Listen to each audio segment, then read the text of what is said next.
One. Hello, everyone, and welcome to the Women's Cave. And look who's back! Jade is back and around. She's just been around, just around. She's in the background. You heard my disembodied voice when I'm like, "Don't say that, Winona." Yeah. You've heard it. And then sometimes she's been so busy, she's just been like, "I'll be in the other room studying, handling emails as they come in." And I was like, "Yes, this will work." Yes. So y'all studying for stuff, studying to get recertified for things, and running a business. That's hard work. Just wanted to let y'all know I'm Jade though. And I'm Winona. Oh my goodness, we remember to introduce high five social distance style, y'all. Still. It's COVID still a thing. Can you believe we're still saying this 2 years later? I cannot. Anyway, it doesn't matter. We both literary life guys with pop poetry. I've been so happy to have you back because I have not said that the entire time you were gone. Really? I have not. So now when I rewatch the shows, I'll just be shaking my head like I can't believe every show. And I'm gonna have to log into my own account to be like, "Well, no, what were you doing?" Literary life guys with pop poetry. Anyway, literary life guys with pop poetry, and I thought divorce was bad with other life lessons, and I thought being grown up was easy. If only I were me, a memoir in birth. Pouring Coffee, the Widow's web series, where you get your audiobooks, and you can check out everything else you ladies are doing on www.andithoughladies.com. But y'all aren't here to hear about me going on and on. You're here to hear about our wonderful guest. Wonderful guest, would you like to introduce yourself? Absolutely. I am Lisa Sharkey. I am Senior Vice President and Director of Creative Development at HarperCollins Publishers. 3 things you need to know about me. First of all, I spent over 20 years as a television news journalist working at all the networks and syndication before I switched into book publishing. That's thing number 1. Thing number 2 is I have acquired and published about 75 New York Times bestsellers. And thing number 3 is I am a certified yoga teacher. What? Okay. So all of these 3 things are extremely amazing. Do you drink coffee in the morning? Because I just need to know how you do all of the things. I definitely drink coffee in the morning. Actually, my husband went out and he's hopefully coming back from Dunkin' Donuts while we're on with the iced coffee for the afternoon. Yes. And it's donut day. Oh, well, I'm not going to have the donut because I didn't know it was donut day. But I am going out to dinner later to a nice restaurant. So maybe I'll get something in lieu. So I do like coffee. I've actually published a book called The Coffee Lover's Bible. So I know how to make a great cup of coffee, but also Dunkin' Donuts is really good coffee. So I love what I do. I create books sometimes out of thin air. I go up to people and say, like, you should write a book. You're really interesting to me. And I know you weren't thinking about writing a book this week, but please think about it. And I'm very interested in having you write a book. And a lot of times that has actually happened. For example, like this is the Jubilee week, right? For the Queen of England. So about maybe 11 years ago, I went to her son, the Prince of Wales, Prince Charles, and said, you're all about like nature and harmony, and you really have been on this for a very long time. You need to write a book about this. And so I got to go to England and hang out with Prince Charles and publish 2 books with him. So sometimes it's like rock stars, movie stars, influencers, people on social media, experts in things, journalists, politicians. I've signed them up. I say, you should write a book. They say, how do I do that? And then I have a great team at HarperCollins, and they help support me and I support them, and we all support each other, and out pops a bazillion books. I actually have a ton of books laid out at the table over here. So as I talk about books, if you want, I can do a show. Go get the books. Go get the books. We love it. I love it very much. All right. Well, the first thing I got to do is I've got to turn off my. I have a filter on the background because it's going to look really crappy to do the filter on the. So I'm going to have to just go into the thing and turn off the filter. I love our shows so much because people like explain how to take out filters and stuff. Because one time I put on a filter and could not get it off. Could not get it off for the life of me. I was like, how do I get this filter off of my Zoom? And then I felt real anxious, like a dog. Okay, well, don't feel anxious. I've just removed the filter. Not a problem. I also live in. I just mentioned your background is so cute. Yes. Can we swap? Right. Like I am very lucky because I am married to an architect. And I live in one of New York City's first ever eco houses. And my house is all made of recycled materials. And I live in Manhattan. And I wrote a book with my husband about our house called Dreaming Green, about greenhouses. So this laptop right now is on a recycled glass countertop, and all the stuff is recycled and all organic. Okay, Wow. I'm jealous. Okay, so like the list of like the 3 things, that's a long. We're now at like 6. I know, right? I feel like she has some more down in there. What is to be like? It's kind of like grandma's purse. Right. Like if you keep going in, you'll keep finding things you want. I'm sorry, you're getting books. Let's take a moment, everyone, and let her get her book so we can Absolutely. see Well, no, so basically the books, I'm taking the laptop over to the books. I laid them out really pretty for you guys. Some of them. Wow. Look at these So, books, y'all. Yeah. So If you I'm have a just, podcast, you need to come and look at these books. so sometimes they're children's books. Oh, this one's really cute. Oh my goodness. Okay. Can I just tell you a crazy story about this book? Yes. Tell us Okay, everything. so I've already told you guys I'm a yoga teacher. So I was at a meeting, we were talking about like intellectual property and coming up with really cute ideas for books. And you know how some people say like God spoke to them and told them like find Jesus or whatever. Mhm. God spoke to me and said yoga bunny. And I was like, wait, the one time I hear like the voice of God and they're saying yoga bunny. So I it love was it. really funny. So I Googled the words yoga bunny and I found an illustrator online who drew these pictures of bunnies doing yoga. Oh my And goodness. I was like, that's the cutest freaking bunny thing I Yes. ever saw. Yes. Reached out to this person, Brian Russo, who is the yoga teacher.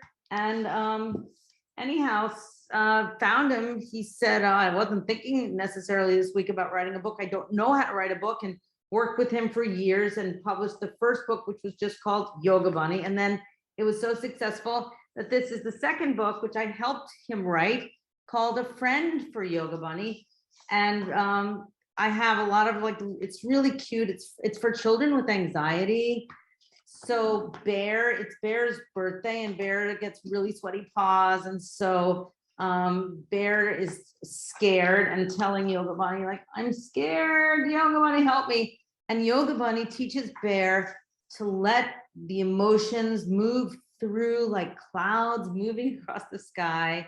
And then Bear is invited by Yoga Bunny to come hang out, and they're all sitting around, and Yoga Bunny is now, the bunny's anxious because Bear's not there. And he's just like, okay, just let it go. Bear's not there. And they're all like, namaste. And they're sitting.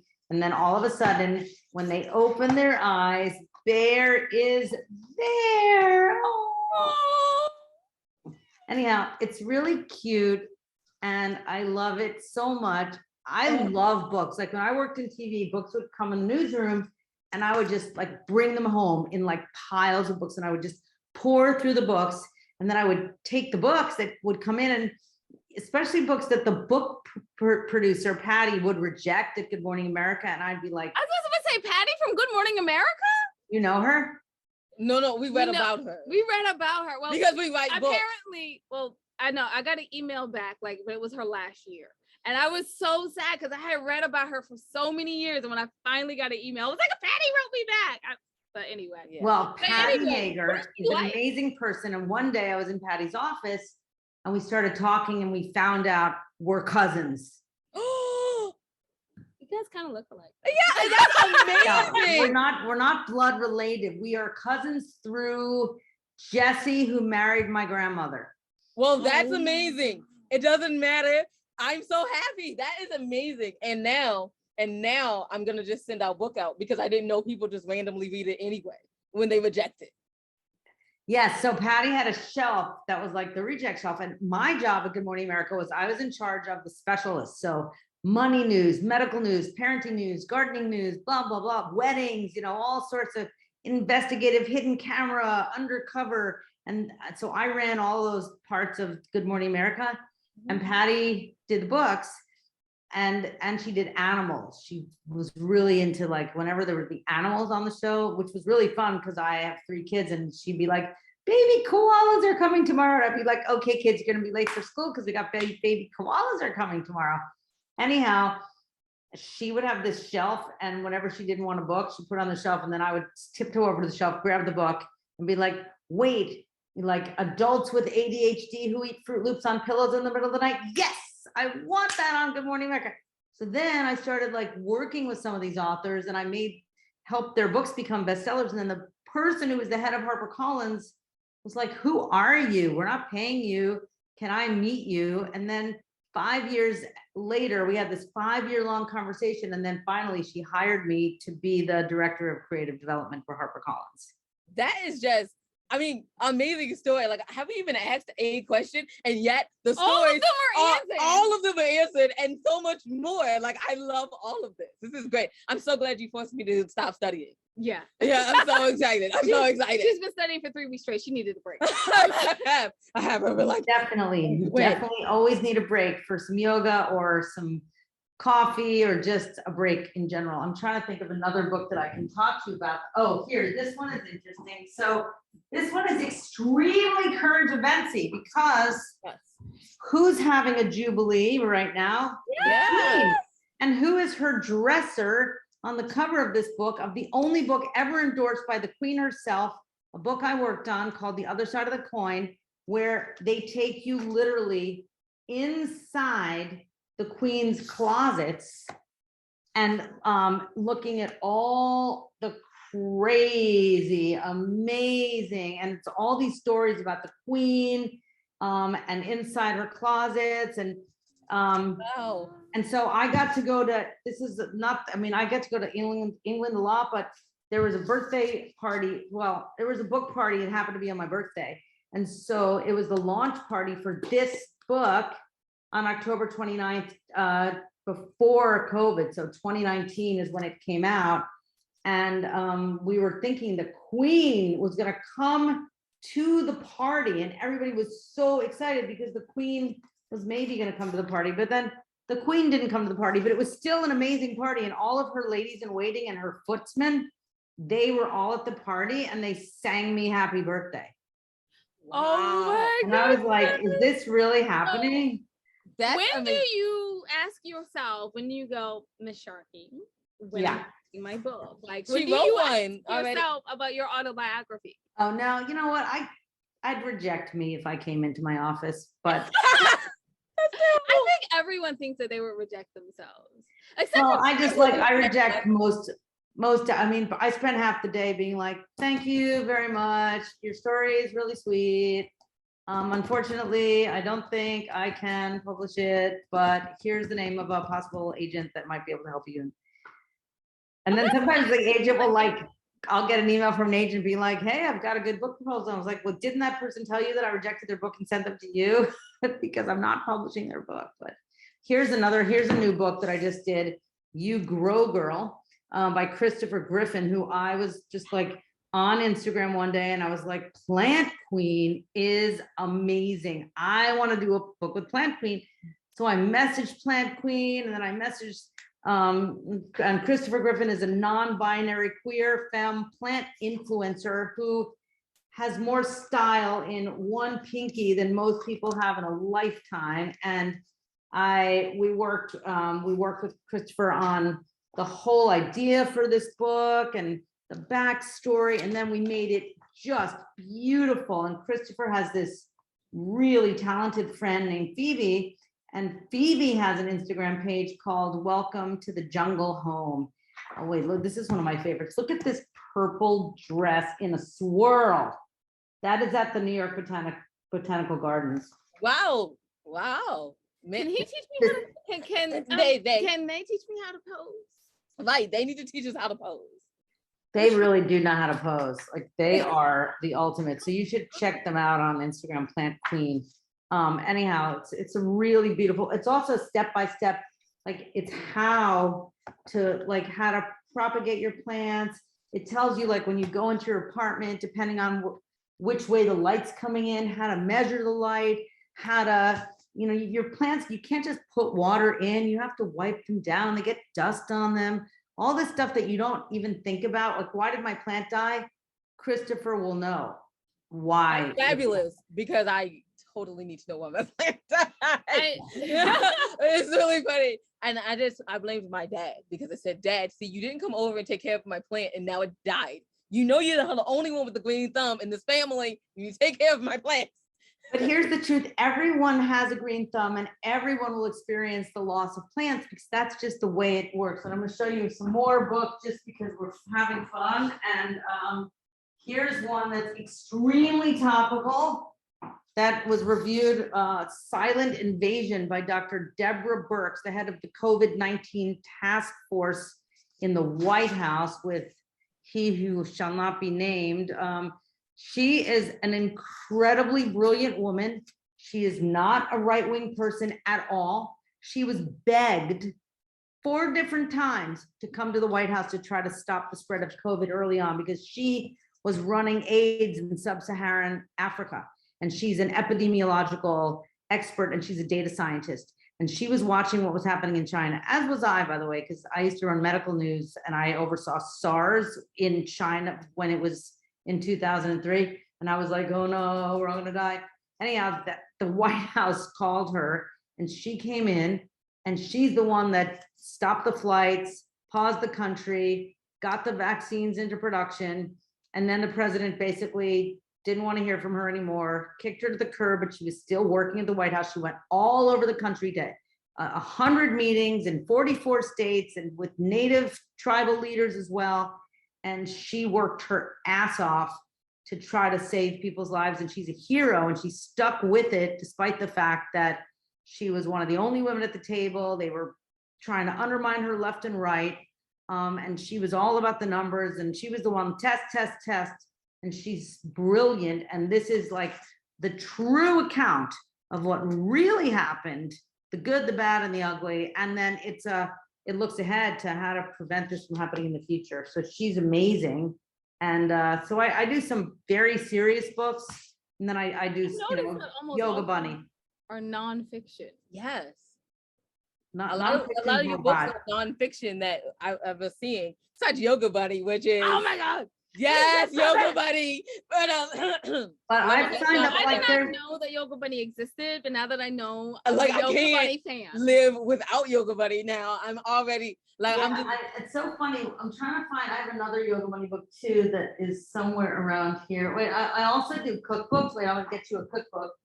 Hold on. Oh, and also journals for mental health and okay, here is one I really want to do. I'm obsessed with Mars and I said, can we find the top Mars explorer in the world and do a book with him? So when you take off the cover of this book, you actually yes, yeah. See, and now I have to get the hardcover because I don't really get hardcover. Stop talking so people can see this. So I will read you from the back cover. This is just really, this is like from the book. The scene that lay before us looked like the rubble from a crumbled ancient city. Physically landing on another planet felt like landing on the shore of a new continent. We started to drive forward, taking small steps from the shore. Through the eyes of the rover, we saw the sun ascend from the alien blue of the strange dawn. We were intrepid explorers marching toward the margins of a vast new world. I'm in love. I have so many audiobooks now to listen to. I'm so excited. So this is Larry Crumpler. He is just the coolest guy ever. And it's really pretty even when you take the cover off. But yes, the whole book is filled. I mean, this is, if this could be an entire course and it's the history of Mars. And then it's the history of Mars exploration. And Larry's this is one of the cool chapters, Becoming Martians. So Larry's the guy that helps drive the rovers around the planet Mars. And also they had that little helicopter, Infinity. Mm-hmm. So Larry was involved with like flying. I mean, imagine that. What do you do for a living? I fly a helicopter on Mars, no big deal. I definitely get I bet you the way that when he was like, when you asked him, he was probably like, but why would you want to write a book about me? So I'm just saying, take a second look at your autobiography. I feel like your autobiography is going to be fabulous. So here's a cookbook, Jesse James Decker, Just Feed Me. It's funny backstory. So she wanted to be called this. I thought it was a really cute title. Other people were like, maybe. And then she really wanted to have herself eating spaghetti on the cover. And some people were like, I don't know if women want to buy a cookbook where women eat spaghetti. I'm like, everyone eats spaghetti. Who wouldn't want a cookbook? So anyhow, the book is a huge bestseller. We love Jessie. It was my daughter who found her, was obsessed with her. They had a reality show. She's married to this guy, Eric Decker, who used to be in the NFL. He was on the Broncos. He's like super nice. And they have 3 little kids. Anyhow, we did a first book with her called Just Jessie. That was like her autobiography. She's a country music star. She's very nice, very funny. And then the cookbook has sold a shit ton of copies. And then I love the adjective for that. I love one it. right I love there. it. You're like so many. I can't even name it. Like so this is a mental health journal called God Bless This Messy Journal from Hannah Brown, who was on The Bachelor and Dancing with the Stars. Anyhow, she wanted like a really pretty book where people could write their feelings, but understand why journaling is so important. So we created this stunningly beautiful book, like write all about how much you love yourself in a heart. And we got 2 different therapists to help with the questions. And so it's like boot camp for how to journal. And then once you go through the beginning of the book, which is the boot camp, then you actually just dig right in, and it's a game changer. I'm doing another book right now also that we haven't announced yet, I don't think, but it's the 13 Things Mentally Strong People Don't Do workbook, which is also a therapy journal. Because I'm like the zeitgeist person. If something's out there, I just published Jamie Raskin's book. He was the lead prosecutor for the second impeachment trial, and his son Tommy died by suicide. Horrible story. Tommy was 25 and he was a Harvard Law School student and a vegan activist and just a delightful, charming, brilliant, like slam poet, all this stuff. And he struggled with mental health. And then he took his life and wrote a note saying, forgive me, please take care of the animals and the planet for me. And anyhow, so after that, Jamie got caught up in the insurrection. And then Nancy Pelosi said, I need you to be the lead prosecutor. He's a constitutional law expert and he was a law professor at American University. Anyhow, we wrote this book called Unthinkable: Trauma, Truth, and the Trials of American Democracy. And it came out 2 days before the 1-year anniversary of the insurrection, and #1 New York Times bestseller. He's extraordinary and amazing and my hero. So I worked on some really serious books, and then, how to take care of your plants, or why bunnies should do yoga. Okay, so I have questions for you now because I want to hear more about your story. Yeah, I'm loving the book, obviously. I mean, you're like a book nerd. Like I am the book nerd. So now you've just given me I'm like, ooh, summer list is happening. I'm definitely so excited. Mission to Mars. I know as well. I want to know about Mars. I have to know all of this. Yeah. So my story is really, let's see. I started smoking pot when I was 12, tricked into it by 11-year-olds. I hung with a crowd that I probably shouldn't have hung with when I was in my adolescence, and did things I shouldn't have done, and realized it when I was 15. I was the oldest. My mom was a teenage bride who dropped out of college to get married to my dad, and I was trouble with a capital T, and I ended up going to my parents. I'm the oldest of 3 sisters, and saying when I was 15, I want to graduate high school in 3 years and I want to get out of here. And they said, figure out a way. So then I did. And then I moved by myself to college, to St. Louis, Missouri, to Washington University. And that changed my entire life. And I stopped being taking drugs and being lonely. And I got really inspired by all the classes and everything that I did. And just, after college, I worked for a local TV station in St. Louis, public TV. And then I worked, then I moved I had a boyfriend in college, and I moved with him to Texas and then to Kentucky. I couldn't get a job in TV. And so I became the exercise instructor at the Kelly Lynn Figure Spa, where we asked people if they'd like to gain, lose, or maintain their weight for $49 a year. And I ran the Kelly Lynn Figure Spa, and it was crazy.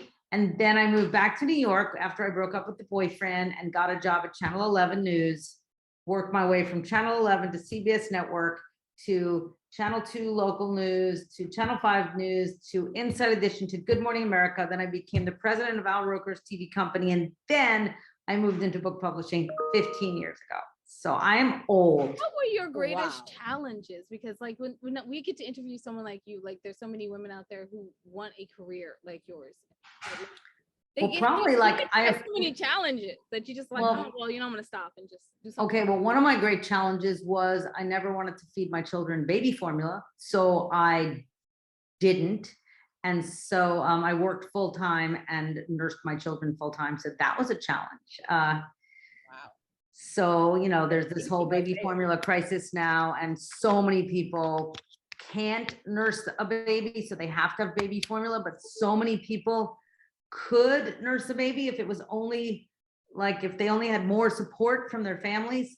So I would say working when my daughter was 4 weeks old, going back to work at Inside Edition, nursing her while editing the lead story of a big magazine show, putting her on a blanket next to me early in the morning during my TV years when my husband was out of the house in the morning.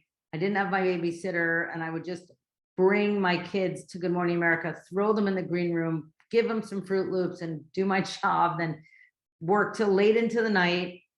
And, you know, the challenge is always, and for me, it's like battling a little bit of imposter syndrome, like feeling like, even though I've done stuff for a long time with each new project, do I really know what the fuck I'm doing? Like, am I gonna mess this up? Am I gonna embarrass myself? Like, what happens if I don't get this right?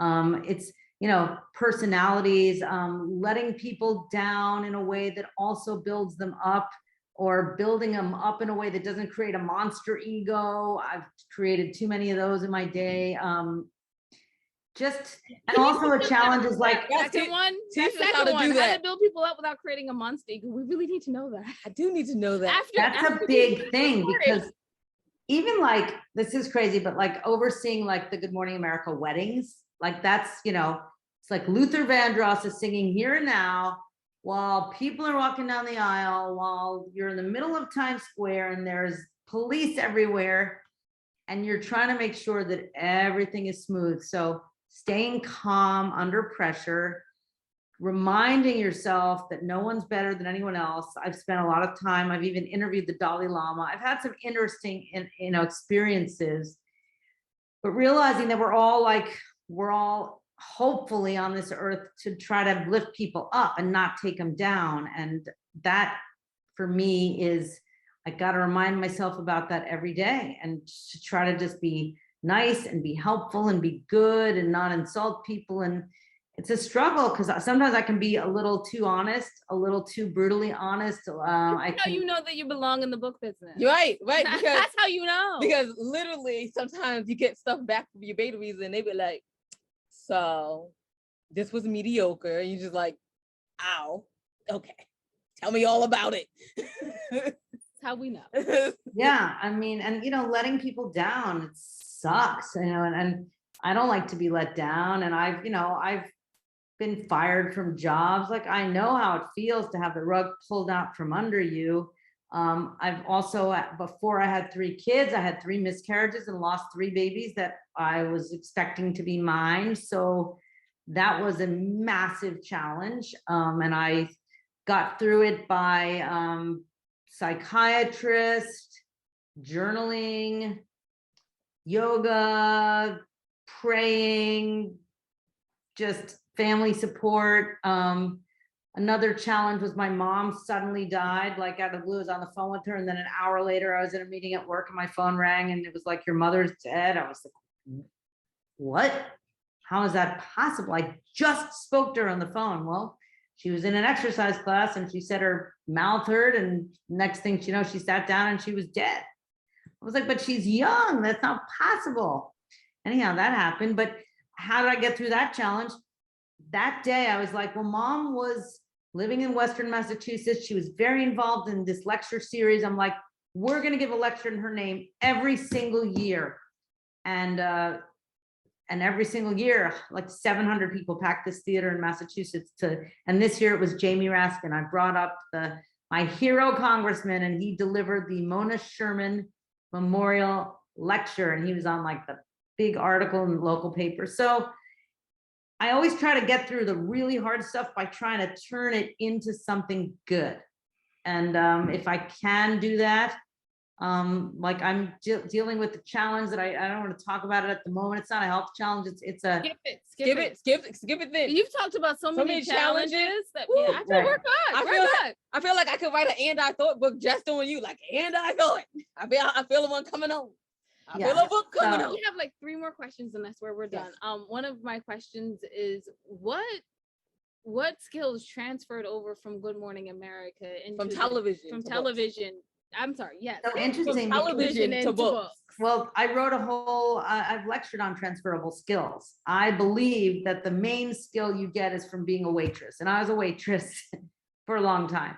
And so the skill of holding a heavy tray, smiling enough to get a tip, not spilling the drink on someone, calculating how to do all of that while the chef is pinching your ass and you want to kick him in the balls in the kitchen. You got to be nice to the owner of the restaurant. And all the while, you have to do it without looking like anything is a problem. So that skill, take that skill, now move that over to TV, right? TV skill. There's a fire breaking out on West 42nd Street. There's been a shooting downtown, and there's a war here. There's a disease there, and you're juggling it all live into the anchor person's ear as it's happening, and you can't scream because you have to direct people. So now take that skill, let's say, staying calm under pressure. Now you have an author that doesn't like their cover, they're unhappy with one thing or another, or their media falls through, or they're not getting booked on the big show. How do you stay calm and let them know, like, I have you, I've got you? Be kind, compassion is such a big skill. Take compassion everywhere. Remember that you're not better than anybody else. Write really good emails to people. Always put love and kindness at the top of the email. And if you have something negative to say, put it in a positive sandwich. So your top of your email is nice. You get to the stuff that could be a little harder, and then you end it with niceness. I mean, so that's another important skill. I'll send you guys a link to the thing that I did write, which was I did like a bunch of lectures on transferable skills, because I do think, whenever I look at resumes, and my daughter just graduated college, and I practically forced her to be a hostess at a restaurant. And because if you can handle the person who says, I know I don't have a reservation, but that table's open and I want that table. And if you can learn how to be forceful but kind, and learn to be decisive, and learn to juggle lots of things at once while not losing your cool, well, that'll take you anywhere. The other transferable skill is you need to learn to manage up, manage down, and manage sideways. So in the beginning, I would always be afraid to have a relationship with anybody that was too high up on the ladder, like, ooh, the news director in the newsroom, I can't be friends with them. I was always like, anyone on my level was good. Anyone that was just an entry level was good. Once I moved up, I realized that you have to be able to get along with and not be afraid to just talk to anyone, because we're all people and you can always find common ground. So I hope that answers the question. No, it answers it beautifully. So and now I just feel like the 3 pieces of advice you just gave them. So no, there's that one question that I know every author is going to want to know, and you do not have to answer it, but I'm gonna ask, because our audience is going to want to know. What because you've made it quite a few bestsellers, what can make a bestseller? Do you have any pieces of advice for our authors out here who want to know how to be a bestseller? Well, sure. Well, first of all, I really can't speak to fiction because fiction is not my thing, but I mean, I sit in on meetings every week, many meetings where fiction is discussed, and I have acquired a bunch of fiction. So for fiction bestsellers, first of all, it's pretty hard to get a fiction bestseller out there if you don't have a literary agent. So I would definitely attend either online or in-person literary festivals. where you can actually interact and spend time with agents. The Kauai Writers Conference in Hawaii, if you can get there. I'm doing 2 sessions next month in June. Oh, actually June, it's this month, explaining like sort of how to get your book published and how publishing works, but having representation. And also, don't let the people you love be the only people that have read your book and tell you it's great, because they're not going to tell you the truth. And because you wrote it, they're going to have a different feeling. So you need to join a writer's group, and you need absolutely objective people, not your best friend, to be like, oh, your book should be published, it's great. Well, it might suck, but they're your best friend. They don't want to break up with you. So they're going to tell you or they love you so much that word it all came from you, so they love it. So you need objective people. There's writers groups everywhere, local bookstores. Join a writers group, meet the people in book publishing that are in your community, and that would be the librarians and the people at a bookstore. So that's number one. For nonfiction in particular, you really need a following. You need to be out there. People need to you need to be a professor at a top university. If you're writing about, let's say you're writing about, I don't know, obsessive compulsive disorder and how we all have it and how it's good to channel obsessive compulsive disorder. But if you have too much of it, you need the help. I'm just making this up. Well, are you a Harvard professor teaching on obsessive, or are you on TikTok with 3 million followers who listen to you talk about obsessive compulsive disorder every day? Or are you on LinkedIn and are you running like the biggest OCD group in the world? If so, you're going to have a pretty good chance of getting some traction. If you're just some person who thinks they know about something, but they're not really out there, then no, don't do the book. If you are somebody that has had an extraordinary experience in your life and you want to write a memoir, right? So that a lot of people just want to write about their life. The question I would have is it a magazine article? Is it a self-published book? Or do you really honestly think that it's going to be a bestseller from a book publishing perspective? Go on Amazon, go on Barnes & Noble, go on Books A Million, go on every book publishing website and look at what the bestsellers are in your category. And then look at the kind of praise those books are getting and look at the kinds of reviews those books are getting. And then decide honestly with yourself, look yourself in the mirror and say, self, it's like when I entered college, my first major, I thought I was going to be a voice major and I was going to be a singer, right? And I showed up at Washington University in St. Louis, and the voices that I was hearing and the drama that I was seeing in terms of people's talents. And I was like, self, you're going to have to find something else to do. So have a plan B. And then at the end of the day, you can always self-publish your book. And if you do, take that book to your community. Sign up for the YMCA to give a talk, sign up for your local bookstore to give a talk, start a book group with your book, start a Facebook group with your friends to get people to talk about your subject matter. So let's say your subject matter is, window boxes and how to make the prettiest window boxes, right? Start a group with window box enthusiasts so that you have like evangelical cheerleaders on your side so that you're not the only person shouting into a vacuum, but you need a lot of people to help. I think that answers at least part of the question. No, answers the whole question. And it was so wonderful. Thank you so much for taking this time out and coming on our show today. We really appreciate it. I've learned so much. I learned so much. And I have so many books to buy. I know. And I'm going to be like rewinding this very thing. Be like, yes, let's listen to this again because I have to write down these book titles. Well, just send your guys' address and I'll pop these books that I mentioned in the mail to you. Really? Thank you. Don't play because I will totally send it. I'm so excited right now. Thank you so much. And because we're so ridiculous, we forgot to ask our guests where to find her. So I am on Instagram as Sharkogram. And I am on Twitter as Lisa Sharkey, and I am on Facebook as Lisa Sharkey, and I am on LinkedIn as Lisa Sharkey, and TikTok, I think, as Lisa Sharkey, but Sharkogram on Instagram. All right, y'all. See, that was the bonus. So peace and love. Bye.